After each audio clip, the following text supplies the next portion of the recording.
Our fourth largest city, Houston, shouldn't be vulnerable to this kind of flooding. We shouldn't have a housing development with 40,000 people in it, the overwhelming percentage of whom are Hispanic and African American, that are in mortal danger, run out of their homes every time we have a major storm, even storms much less severe than this. Spieckerman meeting at President and CEO Lee Spieckerman here. What do you think of that, Lee? Here's to me what it laid bare. First of all, this started a year ago when Colin Kaepernick sat for the national anthem. Where was Roger Goodell? Roger Goodell should have convened a summit of owners, of players, of community leaders. We also have a huge issue with racial division in this country. We have a desperate need for African-American advancement and real policies on that. The other thing that it's laid bare is that, frankly, a lot of white people, unfortunately, just don't want to talk about these issues. They don't know what it's like to be black in America. When you've got Tim Scott, a conservative Republican African-American senator from one of the reddest states in the country, South Carolina, getting on the Senate floor and saying that he has been stopped repeatedly because he's African-American. In the course of 1 year, I've been stopped 7 times by law enforcement officers. Not 4, not 5, not 6, but 7 times in 1 year as an elected official. That tells you something's wrong. He's not exactly a lefty or a race baiter. Middle-income Americans have had stagnant or declining real incomes over the past 20 years. The overwhelming reason for that is the deindustrialization of America caused by these horrific trade deals that have been made, which has also decimated the African-American middle class in northern industrial cities. That was the ladder to the middle class for African-Americans that fled the Jim Crow South after World War II. All right. And here, after one generation, because of this deindustrialization, we decimated our inner cities. We have a middle class that is about to go off a financial cliff.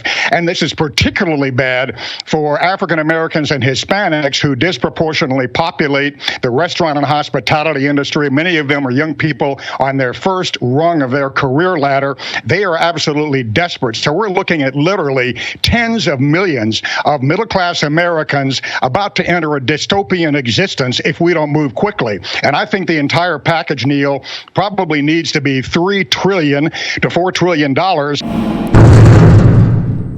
As white people, we don't get to declare the end of racism. As I tweeted some time ago, when the vast majority of African Americans believe racism is no longer a problem, then, and only then, will I believe that racism is no longer a problem. And how do we know racism is still a problem in our country? African Americans have 5 times the incarceration rate of white Americans, 3 times the poverty rate of white Americans. For every $100 of wealth white Americans have, African Americans only have $5. Now, all too many white people, whether they say it out loud or not, believe that these horrific statistics are due to some immutable deficiency among African Americans. Well, first of all, I'd say that those white people need to spend a whole lot more time with a whole lot more black people. But also, they're obviously glossing over the reality that black people are not just the descendants of another American immigrant group. Now, to be sure, few immigrants to this country had it easy, and throughout our history, many immigrants were horribly mistreated.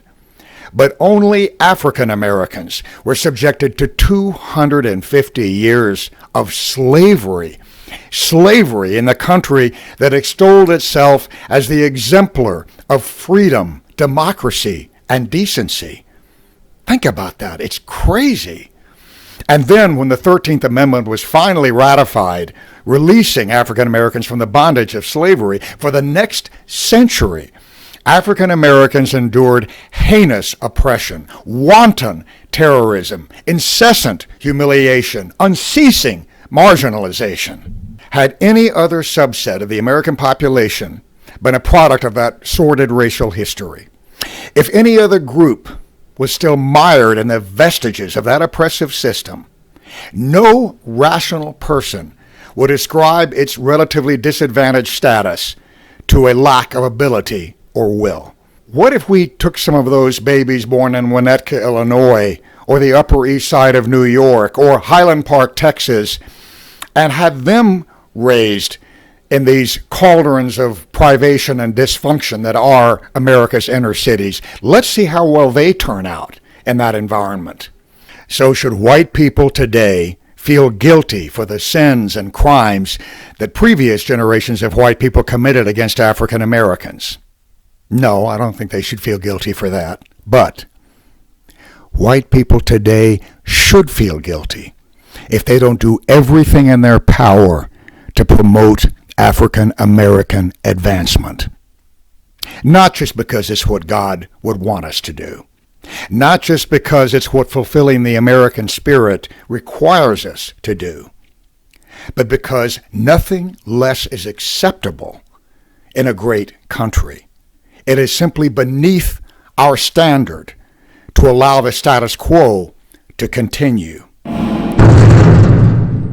White people need to quit deluding themselves into believing that just because we have laws banning discrimination against African Americans, racism is basically over. That's crazy talk. I don't know any intelligent white person who's honest with themselves that won't at least admit to themselves, that when they see African Americans, they generally, at least in the back of their minds, see the negative stereotypes. Hopefully, if they actually know and work with and have friends who are African Americans, they see a lot more positives. But those negative stereotypes, those horrible images that have been nurtured by white racists and the white power structure over 200 years in our country, unfortunately are there. And that does hold African American people back. In just the past few weeks, we've had some tragic situations involving African Americans in our country. Ahmaud Arbery was a jogger who was shot by two white men, one a former police officer, because they alleged he was a suspect in a string of burglaries. Turns out there hadn't been any burglaries in that neighborhood in 2 months. Breonna Taylor was in her home completely innocent. There was a no-knock warrant from the police. It was a mistaken identity, and they shot her multiple times and killed her. We had a president of a homeowners association basically hold a delivery driver, African-American delivery driver, captive because they thought he might be a criminal. We had a Federal Express driver in a neighborhood that was accosted by a homeowner and treated like he was a marauding burglar. He had a Federal Express uniform on, a Federal Express truck. These are just a few incidents in just the past few weeks that highlight that we have a terrible problem with race in our country. Okay, we've put laws on the books banning discrimination. Now we're seeing what remains about the white mindset, about structural impediments that are the vestiges of conscious racist policies that the white power structures of the past put in place. We have to acknowledge that. Inner city youngsters, disproportionately African American, are relegated to the worst K through 12 education system in the developed world. These children didn't choose their zip codes. They didn't determine where they were going to be born and what neighborhoods they were going to live in, and yet they are tethered to these schools. Those young African American children are going to be growing up with our children. Do we want them working with our children, building a better world, adding wealth to our country, or do we want them to be relegated to the social welfare system and the criminal justice system, or both? When you have cauldrons of privation and dysfunction in our inner cities, no good middle-class jobs, or very few of them, low incomes, poor education, high dropout rates, so you have a lot of teenagers that are not going to school and are out and about during the day. Of course, you're going to have much more crime. You're going to have much more drug abuse, alcohol abuse, domestic violence. That would be true of any people group, but that merely reinforces the stereotype and enables white people to rationalize the negative perceptions they have about African Americans. I mean, that's a terrible, vicious cycle that we have got to get over in our country. And frankly, if this were happening to white people, it would be a national catastrophe. We would not allow it to continue. And I bring this up not just because I love black people, but because I love America. And this racial disparity, the racial divide we have in our country, is corrosive. Our enemies could not deploy a more effective weapon in our country than the racial situation that we have right now. So this goes beyond altruism. It's practicality. We have got to do much better when it comes to bringing African Americans into the mainstream, into the middle class. What's amazing to me is, with all of the impediments that they have faced for 300 years in our country, how well African Americans have done in our country, how many have succeeded in all walks of life. It's truly inspirational, but not nearly as many African Americans are doing as well as they could be or should be. We have to have a plan. And the fact that our government has spent trillions of dollars over the past 60 years trying to alleviate poverty and supposedly trying to help African Americans does not mean that nothing can work, just because those programs have not worked nearly as well as they were supposed to.